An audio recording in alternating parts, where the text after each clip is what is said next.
The break meta is one of the most controversial metas that I've seen in any sort of gacha game, and there is a lot of reasons why, because break did a lot of things really good and very bad for Honkai Star Rail. In this video, I will be discussing a lot about break, why do I think it did some things good, and why do I think some things they did very badly, and some of the flaws that Hoyo has in general, because I have stated this in many different videos, but in this video, I do want to pinpoint the meta issue that Honkai Star Rail does have. Please keep in mind that this is an open discussion, so everyone's going to have their own opinion, so feel free to leave yours in the comment section, but please do not attack others for their own respective opinions. If you guys enjoy content like this, drop a sub on the channel, it'll help it out quite a lot. If you guys are interested in joining the community, then join the Discord server, discord.gg/expresstrain, and let's get right into the video. Now, the first thing that I want to talk about is why Superbreak is hated across the community, and I would say the main reason why is because of Firefly. I know a lot of people do not like her as a character because of story reasons, so this could be an argument on why Superbreak is hated as much, and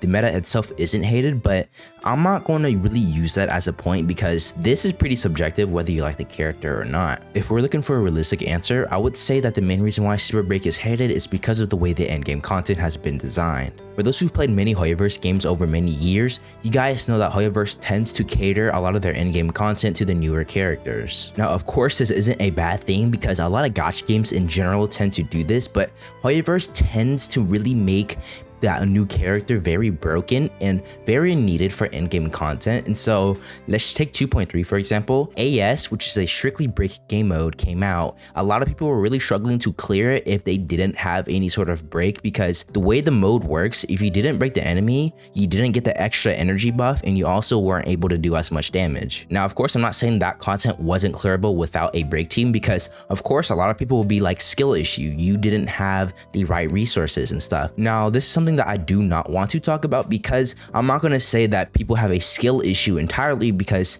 of course, keep in mind, this is going towards a casual fan base. If you're talking about zero cycling and all the content creators that know how to zero cycle and learn all the tech and the deep stuff of the game, of course they will be able to clear. But in this video, I'm strictly talking about the casual player base, and I can say that Superbreak was either a fat miss or a fat hit depending on who the person is. And so I will say endgame content for the casual player base when Superbreak was out was not fun if you didn't have Firefly, if you didn't have Rappa at the time, or Boo Hill. I would say less Rappa, but more Firefly and Boo Hill. Now, to end the video off on a positive note, let's discuss why I think Superbreak did a good job at what they did. The idea of Superbreak was supposed to take a core mechanic of the break bar and make a meta out of it, or make it used a lot more throughout the game, and they did exactly that. I will say pre-Superbreak meta didn't really utilize the break bar as much, because characters such as Acheron pretty much just raw DPS through every piece of content, and so the break bar was there, but it was never really used throughout the entire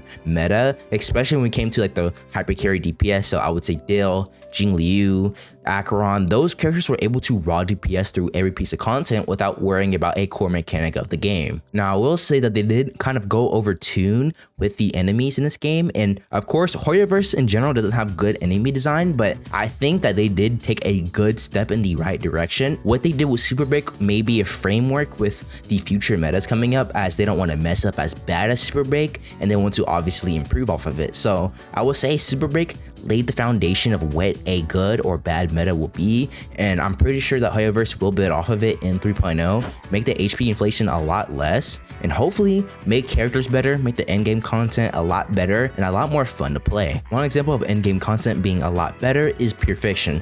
Pure Fiction added the grit mechanic to it, and now it's a lot better to play. And so I hope that AS and MOC, especially MOC has probably the worst when it comes to the entire enemy design thing, but I will say that if they do improve MOC, add some sort of like something like the grid mechanic for Pure Fiction, or at least allow us to choose multiple buffs or pick between a set amount of buffs in order to use, I think it'll be a lot better. But yeah, that's really about everything that I have to say in this production. Let me know if you guys agree or disagree with things in the comment section, and feel free to drop a sub on the channel. It'll help it out quite a lot as I want to continue making content like this. If you guys are interested in joining the community, then join the Discord server, discord.gg/expresstrain. Thank you guys so much for watching again, and I'll see you guys in the next video.